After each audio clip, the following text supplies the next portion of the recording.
Olá, tudo bem com você? Que bom, né? Eu também estou bem e vamos já para mais uma aula de língua portuguesa. Vamos aí de literatura. Isso mesmo, olha só. Na aula 27, nós apontamos para vocês que iríamos trabalhar o parnasianismo e o simbolismo, tá certo? Mas ficou apenas aí o parnasianismo na aula 27, tranquilo, e agora então vamos para a aula do simbolismo, ok? Mas deixa eu falar com você um pouquinho aqui. Olha só, a gente vai trabalhar no início um pouquinho, tá, do parnasianismo, vamos retomar, certo? E logo em seguida já vamos trabalhar aí essa escola maravilhosa, sei que você vai gostar. Tem outras características, vamos ver autores que trazem aí novo estilo, tá? Então eu sei que você vai gostar bastante. Isso tudo é para te dar um tempinho para você se organizar. Já tá tudo ok? Posso liberar então a aula? Muito bem. Vamos então para a agenda e aí vamos direto para essa aula maravilhosa de literatura. Vamos ver simbolismo, um pouquinho, né, da história social, tá? Aí trazendo novamente o aspecto aí do parnasianismo e simbolismo e somente simbolismo, suas características, obras e autores. Beleza? Aula 28.1. Temos duas habilidades. A primeira é perceber a língua como variável no espaço e no tempo, identificando as variedades linguísticas e os diferentes modos de falar e escrever. 2. Identificar os efeitos estéticos da linguagem literária, plurissignificação, permitindo que a escrita literária seja aberta e ofereça espaço para a participação ativa do leitor.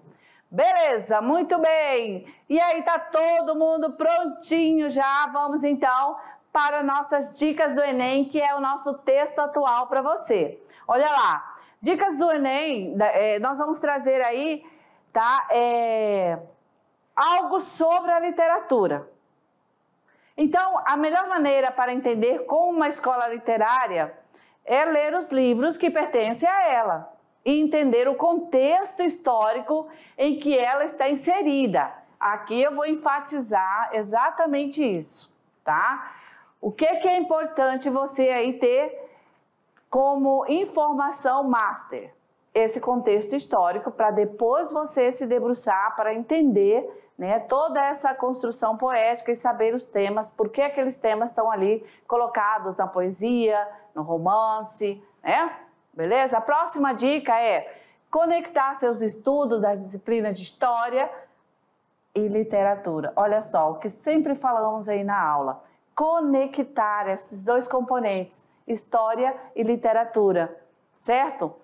Como é que você pode fazer? A sugestão é que você faça um mapa, né? Monta um mapa das escolas literárias e os seus períodos. Aí você vai relacionando os principais acontecimentos, né? Com a forma como isso se refletiu na mentalidade das pessoas naquela época, ok? Cada escola com seus fatos históricos, com seus acontecimentos, né? E olha só, atenção, atenção! A arte é a manifestação da sociedade. Entender a arte é entender as pessoas.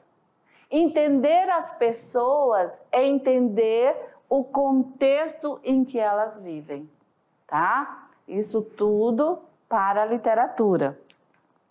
Mais um pouquinho.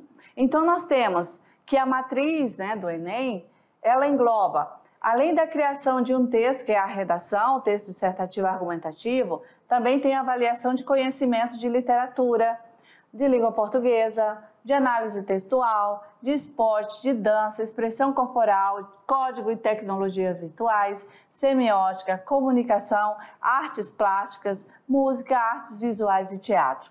Tudo isto voltado aí para linguagens, né? Certo? E aí, o que você tem que fazer? Tomar nota de tudo e estudar, ser esse aluno que você já é, ok? Aqui apenas trazendo para você essa dica, que é necessário, você tem muitos componentes, está estudando, né, várias temáticas, as disciplinas para você ir nesse momento, você precisa ter esse domínio geral, tá? E aí esse domínio seu é de caráter, olha só, interdisciplinar, né? Você aí, ao final do seu ensino médio, o que o Enem quer de você é que você tenha um posicionamento interdisciplinar diante de qualquer tema, ok? Então você, ó, última dica, o que o Enem faz? Com esses conhecimentos, eles mesclam, tá? Por exemplo, eles trazem as temáticas com ilustrações e obras literárias, né, que são os textos imagéticos, um texto de literatura, a criação de um pintor, uma história em quadrinhos e um poema, uma canção e um trecho de um conto. E muitas vezes uma questão de língua portuguesa é alicerçada a uma passagem de um livro, ok? Então, estudante, olha só, aí para você mais uma vez essas dicas, tá? E leva isso a sério. Quem ainda não tomou tino aí, ó, como dizia minha avó, que já está na reta final, tá? Não pode brincar, ok? Então, continue aí com foco e faça aí tudo que a gente está passando aí, as dicas para vocês. Não só a língua portuguesa, mas os outros professores aí dos outros componentes também, tá certo? Beleza? Então, depois aí das dicas, né, aí para o Enem, no campo aí da literatura, vamos aí para o início da nossa aula. E eu já convido você, olha só, vamos recordar o parnasianismo e o mote, né, o bordão do parnasianismo é o quê? A arte pela arte. Você ouviu isso aí ou leu, você já sabe que trata-se do parnasianismo, beleza? Muito bem. Com isso, nós vamos recordar que o lema parnasiano é arte pela arte. E o próprio texto aí para você já vai te levar e vai gravar na mente e no coração, né? Nós temos aí sendo aí lapidado, né? Vai nascer daí algo muito bonito, muito precioso aos olhos, né? E é isso, é para dizer que é a busca pela perfeição, certo? Sem engajamento, sem o social, sem o político, sem o religioso ou o pessoal, tá? Então, olha só, o parnasiano é exatamente isso. É a perfeição sem o engajamento do social, do político, religioso ou pessoal. Beleza. Tudo bem aí? Certo. Então, os temas das poesias, elas serão, assim, temas restritos, porque nós vamos ver aí as poesias tratando de temas mitológicos, sobre a perfeição metalinguística também, falando sobre o próprio trabalho, né, de produzir os versos, né, isso é a metalinguística.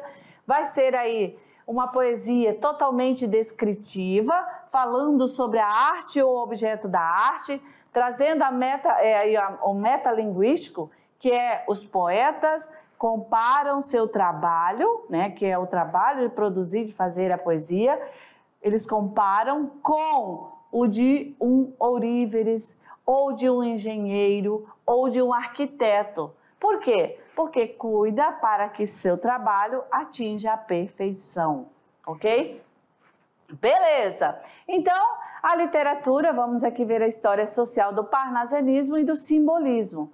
Ok, primeiramente o parnasianismo surgiu na França, em meados do século XIX. Então, é contemporâneo ao realismo e ao naturalismo.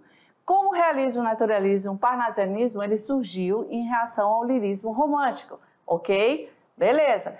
Criando uma poesia objetiva e impessoal, certo? Isso é totalmente diferente da poesia romântica, que era subjetiva e pessoal, ok?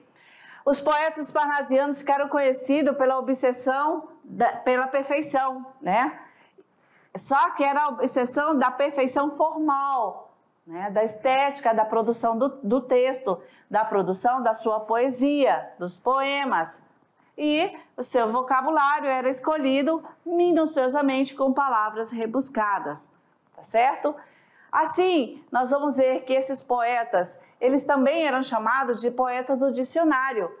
Na métrica dos poemas, eles davam preferência pelo soneto, que tem a forma fixa, né, os versos alexandrinos de 10 sílabas ou dodecassílabos com 12.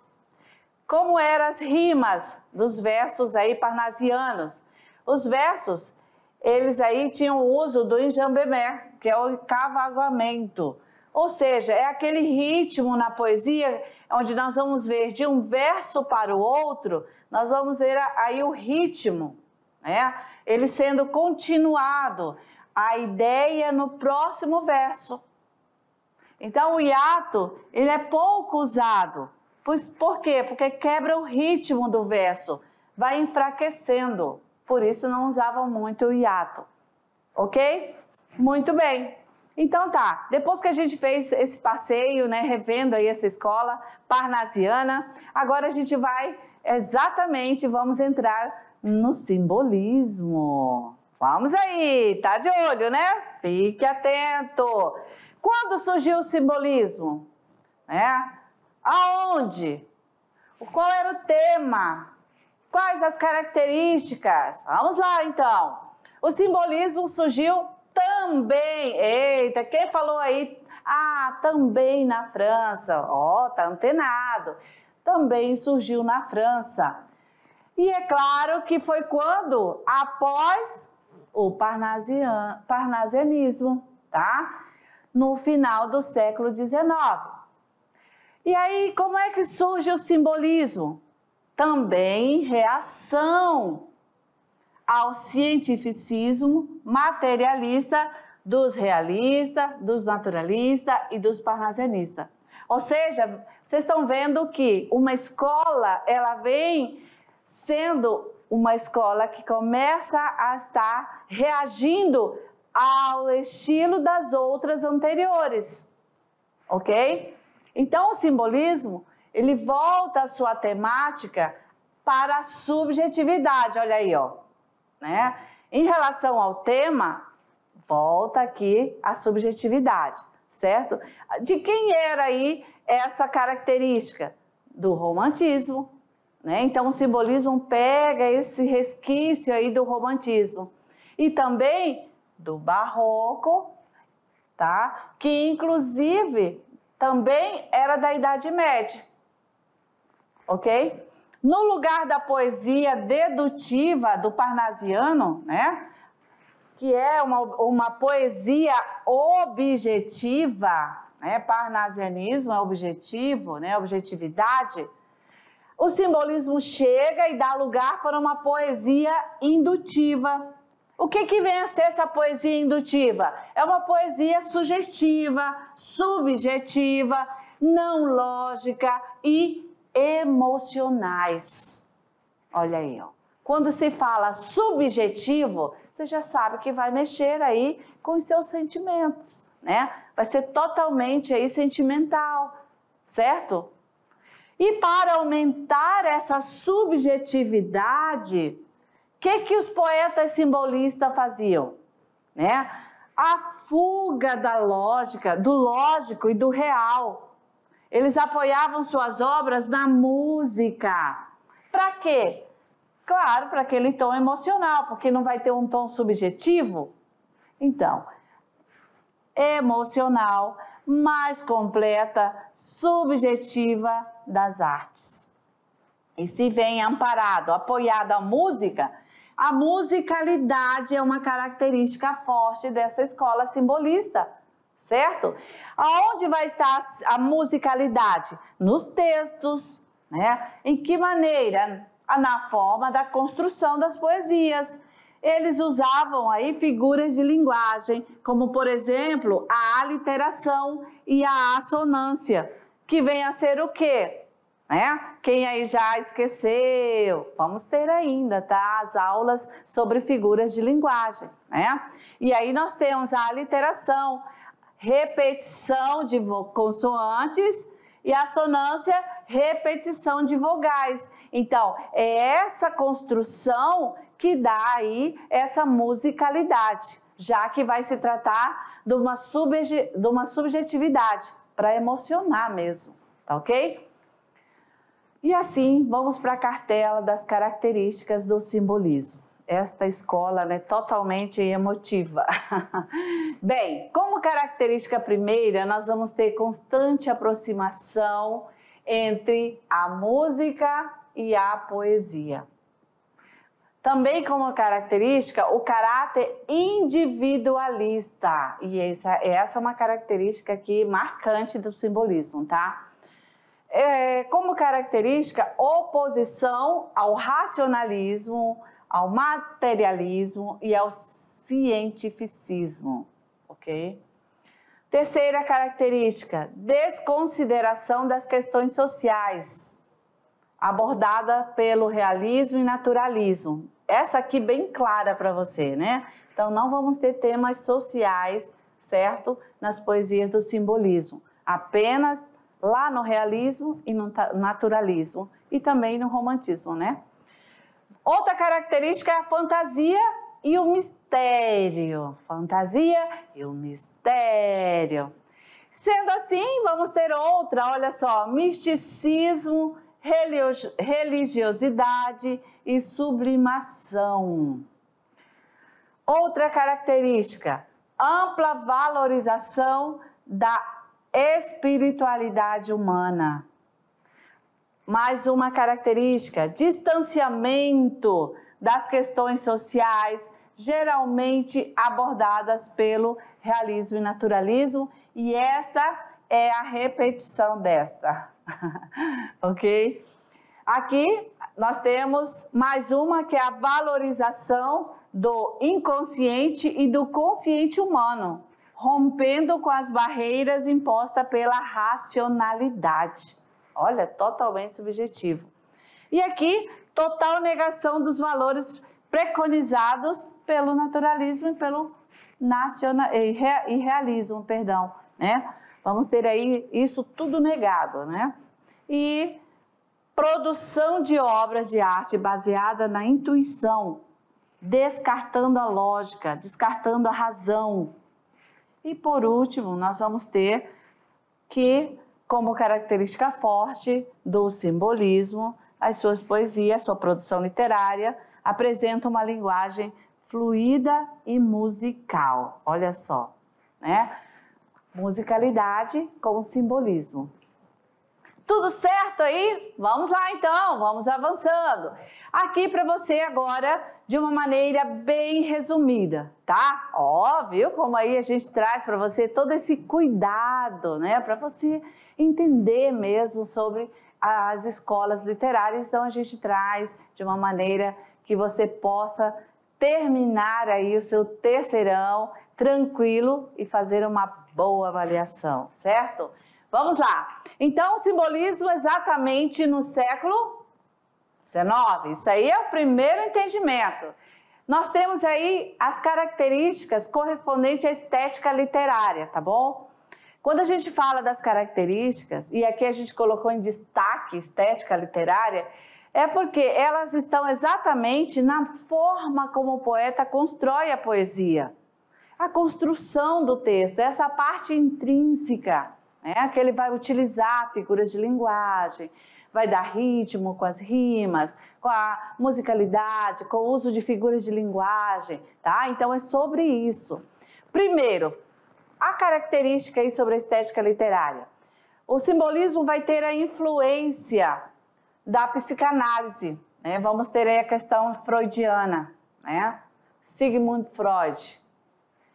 Também vamos ter aí sonhos, né? É aí um estilo que trata aí sobre essa sugestão onírica, né? Então vamos ter aí na poesia pautada aí com essa questão onírica. Também vamos ter aí forte presença da figura de linguagem, vamos ter sinestesia. Já que ela é subjetiva, nós vamos ter a sinestesia imperando, que é a mistura dos sentidos, né? Do cheiro, né? Da visão, da audição, vai ter toda essa mistura desse sentido, tá? Há uma poesia voltada para essa sinestesia. Constante aproximação entre a música e a poesia, né? Musicalidade presente no simbolismo. E como é que vai ser essa aproximação? Então, os poetas, eles utilizaram na estética, né, da produção aí, dos versos, da poesia, recursos literários como a aliteração, que é a repetição de fonemas das consoantes, e também a assonância, olha aí, essas duas figuras de linguagem, certo? Além delas, algumas passeando como onomatopeia também, ok? Vamos ter aí, nas poesias simbolistas, sons imitando, né, aí, algo aí natural, cores, imagens distorcidas, certo? Vamos ter também nessa poesia simbolista, forma que se mistura aos sentidos. E falando dessa parte já aí apresentada para você sobre a estética literária, a questão aí onírica, essa questão sinestésica, eu trago para você um pouquinho já desse exemplo de uma obra master, é uma obra importantíssima, em que você agora coloque todo o seu entendimento, o que a gente acabou de falar sobre as características aí principais da estética, né, que os poetas simbolistas utilizaram aí para criar toda essa produção literária. Vamos ver aí em uma tela, exatamente isso para você entender. Olha aí, ó. Né? Então, essa tela, ela é totalmente a representação do que a gente falou sobre essa questão sinestésica. Se você focar seus olhos direitinho, né, para o centro da tela, fixe os olhos aí por um segundo. 1 minuto é muito, né? Mas você terá a impressão de que vamos ter um movimento, não é isso? Olha só, eu consigo olhar daqui, dá a impressão de que já estão se mexendo, como daqui a pouco na minha mente está como se fosse já uma onda, uma pequena onda, né? Deixou de ser céu, virou mar. Beleza. Bem, essa tela, né, é do nosso grande Van Gogh, né? E tem aí como título Noite Estrelada, certo? Essa tela representa essa noite estrelada de uma das mais conhecidas pinturas holandesa pós-impressionista, né, de Vincent van Gogh. Então, essa obra, ela retrata a vista do lado de fora da janela de um sanatório. E esse sanatório é exatamente em que o artista optou por entrar, né? Ele tinha ali alguns problemas, certo? Patológicos, né? Para serem cuidados. E aí ele foi exatamente para esse local. E a partir dali ele começou e ficou, né? Sendo aí o seu cantinho, vamos dizer assim. E essa tela traz aí toda essa sinestesia aí nas cores, né? Dá a impressão que a gente consegue até ver esse movimento. E aí essa questão desse vilarejo, isso é na ideia, né, de Van Gogh, de que se essa tela representa aí ele na janela olhando essa vista, ele idealizou esse vilarejo, certo? Então, as cores frias, né, ali, não temos estrela, mas a gente vê que é uma lua, né, aqui, mas as estrelas, parece que elas se diluíram, estão se diluindo, né, na traçada aí das pinceladas. Ele gostava de pintar sozinho, isolado no campo, né, bacana. Beleza, então vamos lá, curiosidades sobre essa tela, sobre essa obra, né? Van Gogh pintou a vista de sua janela voltada para o leste, né, do asilo, tá? Embora essa série retrate várias horas do dia e da noite e diferentes condições climáticas, todas as obras incluem a linha de colinas, né, ao longe, e nenhuma mostra as barras da janela no seu quarto, não é isso? A gente não consegue ver, olha lá. Né? Não há a barra da janela. Nós estamos vendo algo sobre os olhos do Van Gogh, não é isso? Ok? Outra curiosidade é que nós temos eu trouxe, na verdade, esse ponto, né? A gente achou bacana compartilhar, que Um estudo feito, né, em Griffith Park Observatory demonstrou que Van Gogh apresentou a Lua, apresentou Vênus e várias estrelas na posição exata em que ocupavam aquela noite. Bem, isso é mediante essa pesquisa aí, tá certo? Eu achei interessante, né? E falei, vamos compartilhar.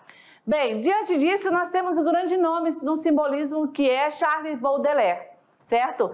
Charles Baudelaire é um poeta, foi poeta, teórico e crítico francês, conhecido como o pai do simbolismo.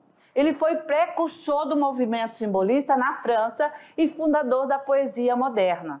Em parte das suas obras, ele explora temas sombrios e eróticos, tá?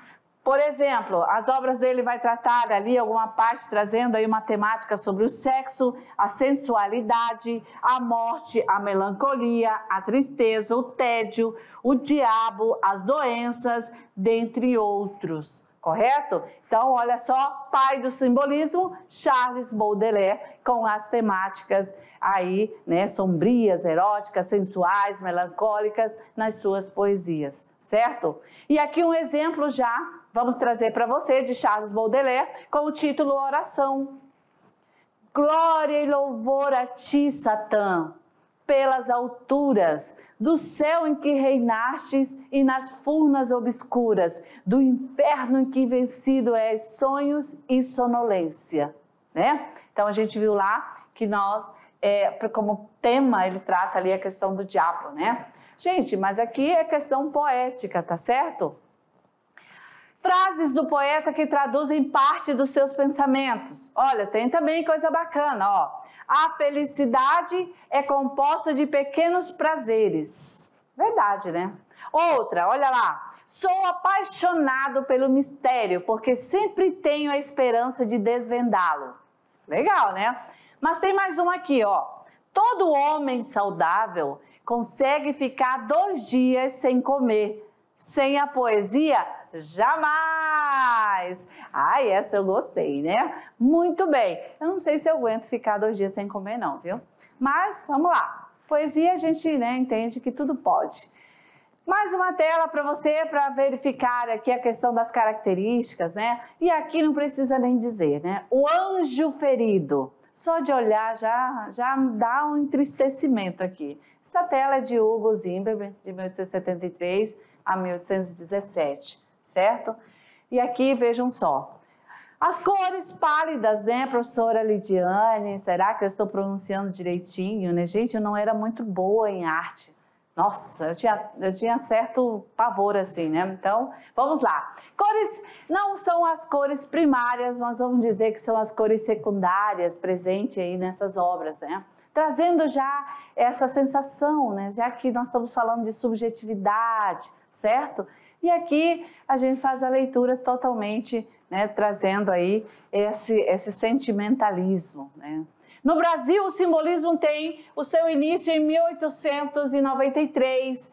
Olha, sabe com qual publicação que o simbolismo deu início no Brasil? Olha aí, Missal. Era uma prosa, certo? Missal e Broquéis é prosa e poesia. É esse casal aí de obras poéticas de Cruz e Souza. Foram exatamente essas 2 obras que deram início ao simbolismo no Brasil em 1893. Ok, aí você se pergunta, quais são aí os principais escritores, professora, do simbolismo? Sim, nós temos, tá, principais escritores simbolistas. Cruz e Souza, Afonso de Guimarães e Augusto dos Anjos. 3 nomes fortes, 3 simbolistas, tá? Já em Portugal, o simbolismo é marcado pela publicação da obra O Oristo, de Eugênio de Castro, em 1980. Quais são os escritores importantes do simbolismo em Portugal? Camilo Peçanha, Eugênio de Castro e Antônio Nobre, tá? Esses 3. Tudo isso para te deixar bem direitinho antenado sobre esse período do simbolismo no Brasil e em Portugal e seus poetas. Vamos aí conhecer o nosso principal poeta simbolista, né? Que é, claro, Cruz de Souza, ok? Bom, ele é um poeta maior, né, do simbolismo no Brasil. Olha que charme esse bigode, né, gente? Todo alinhado num paletó topzera da galáxia. É, Cruz de Souza, né? Bem, qual é a obra de Cruz de Souza que deu início ao simbolismo no Brasil? Missal e Broquéis, certo? Ele enfrentou o preconceito, gente, para tudo. Por que, né, existe isso? Olha só. Ai, aqui não vou fazer nem comentários. Mas Cruz de Souza enfrentou o preconceito racial, morreu na miséria, vítima de tuberculose. Oh, fim triste, né? Mas fique bem, Cruz de Souza, porque nós estamos fazendo bom jus às suas obras, certo? E seguindo em frente, vamos aqui ver a estética, tá? Simbolista. Isso tudo, lembrando que o simbolismo é uma estética do século XIX. Autor e obra, nós vamos ter aí Cisne Negro, tá? Poeta de cor negra, né? Isso tudo, gente, olha, para falar de Cruz de Souza, conhecido como Cisne Negro. Poeta de cor negra, que é igual à influência da sua vivência nos seus versos. Então, ou seja, ele exatamente escreve sobre algo que estava aí nele sendo aí reportado, ok? Quais são as características de Cruz de Souza? As poesias dele vai trazer aí tema como morte, né, que é a questão do espírito, essa questão transcendental. Vai falar sobre a matéria e espírito, imagens surpreendentes. Vai ter também figuras de linguagem, aliteração e assonâncias. Então, nós vamos ver que a poesia dele também é musical. Obsessão pela cor branca, né? Então, vamos observar na poesia como é que ele traz essa questão da cor branca nas suas poesias, na sua construção poética. Quando ele trata lá sobre névoa, nuvem, sobre véu, céu nublado, ok? Então, tudo isso remete à questão da cor branca e ele tinha obsessão por isso. Por que será, né, gente? Será porque pelo preconceito? Ah, não vamos analisar por aí, tá bom? Beleza, vamos seguindo. Aqui já vamos começar a falar com vocês sobre os exemplos. E aí, tomou nota aí das características? Espero que sim, porque é agora que nós vamos aí identificar onde é que estão todas as características aí correspondentes tanto à escola literária simbolista como de cada autor, tá? Porque nós temos características da escola, né, simbolista, e assim como as demais, mas também vamos ter as características de cada poeta, porque cada um é cada um e tinha seu jeito. Mesmo dentro daquela escola, ele também tinha as características predominantes dele, tá bom? Vamos aí então agora ao primeiro exemplo. Espero que você esteja antenado e acompanhe Cruz de Souza com o tema Violões que Choram. Vamos lá, Denis, vamos lá. Lobinho, 2 alunos aplicados. Eu tenho certeza que eles já estão preparados. Vamos lá! Ah, planjantes violões, dormentes mornos, soluços ao luar, choros ao vento. Noites de além remotas que eu recordo, noites de solidão, noites remotas, que nos azuis das fantasias abordo, vou contestando divisões ignotas, as cordas vivas dos violões chorosos, quando os sons dos violões vão soluçando, vozes veladas, veludosas vozes, volúpias dos violões, vozes veladas, vagam nos velhos vórtices velozes, dos ventos vivas vãs vulcanizadas. Eita, que quase não sai, hein? E aí, você conseguiu? Deu certo? Você conseguiu? Eu quase que atropelei, né? Mas você sentiu a musicalidade? Vozes velozes, veludosas. É isso, a construção poética, né? A partir dessas figuras de linguagem, a literação e a assonância, certo? E aí mais as vogais, né, que dão essa sonoridade. Beleza? Cruz e Souza. Mas temos outra, vamos lá? Vamos acompanhar aí. Olha só. Então, o poema que a gente acabou de fazer a leitura, né, trata justamente da questão da cor aí, né, do poeta e sua vivência, ok? Perdão, o poema que nós vamos falar agora, certo? Trata da questão dessa vivência do poeta. Vamos entender.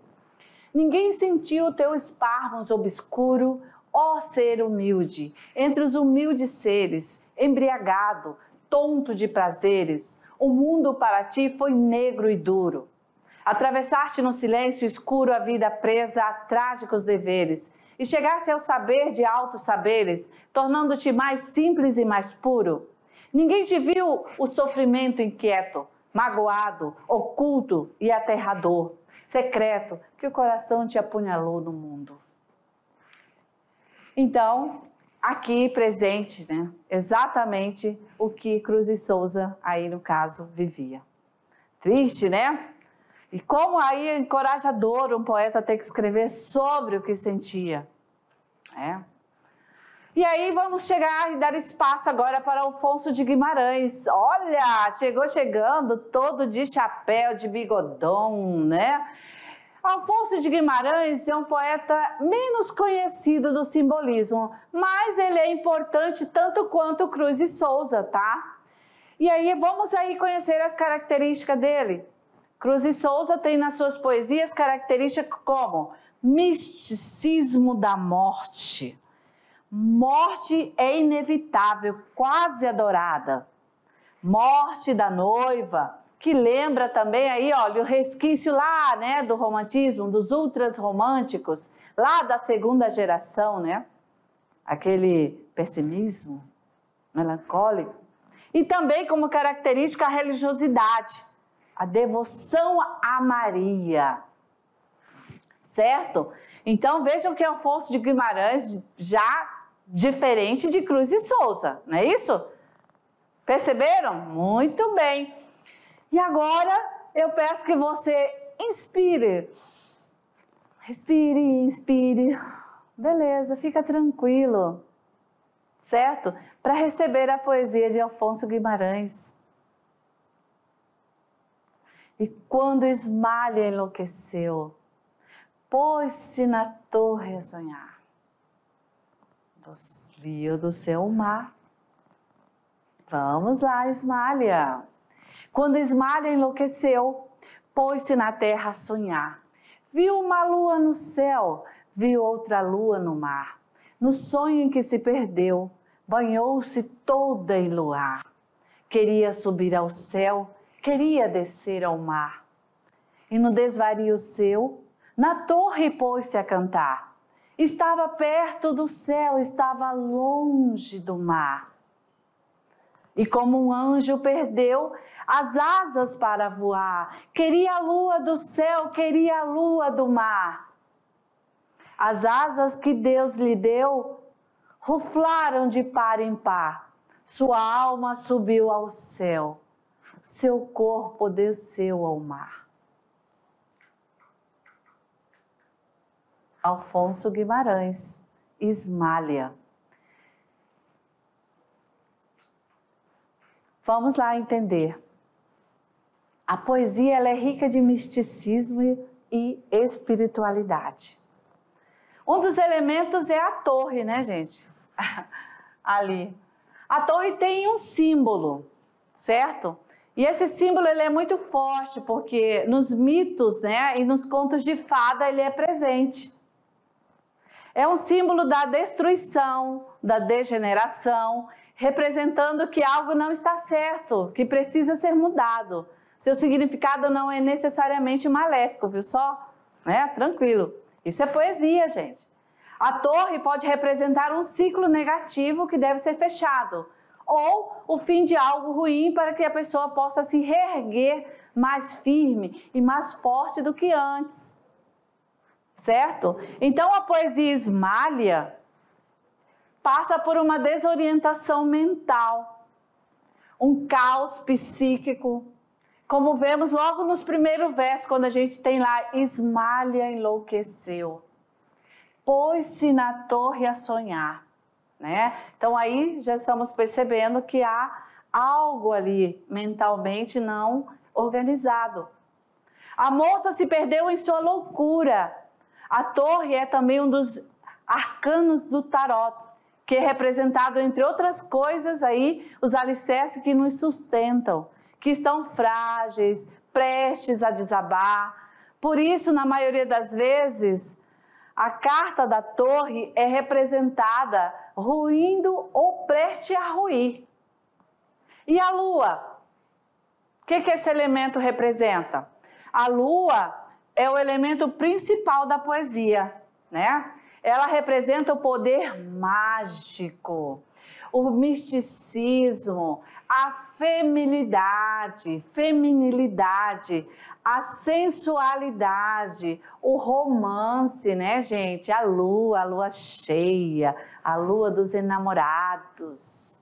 A lua é como a torre, um dos arcanos do tarot. Representa, além dos significados já citados, né, sonhos e ilusão. Reunindo todas essas pistas, podemos tentar formular a razão do dilema mortal e a origem da loucura de Ismália. Então, almejando e desejando sempre a lua, Ismália poderia estar sonhando com um amor idealizado, se desprendendo da realidade, fugindo, se fechando de uma torre, ficando alheia ao mundo. O sonho de Ismália era, porém, inalcançável, tentando como a única forma de realizá-lo através da morte, a maior das fugas e a solução para todos os problemas que atormentam aí o ser humano. Bem, e aí eu digo para você, você sabia que podemos interpretar a loucura da protagonista de outra forma? Sim, podemos. E agora então eu deixo com você, estudante. Qual é a outra forma que você pode interpretar Ismália? Tá certo? Valeu! Então assim a gente aguarda vocês lá na nossa aula de revisão. Até lá!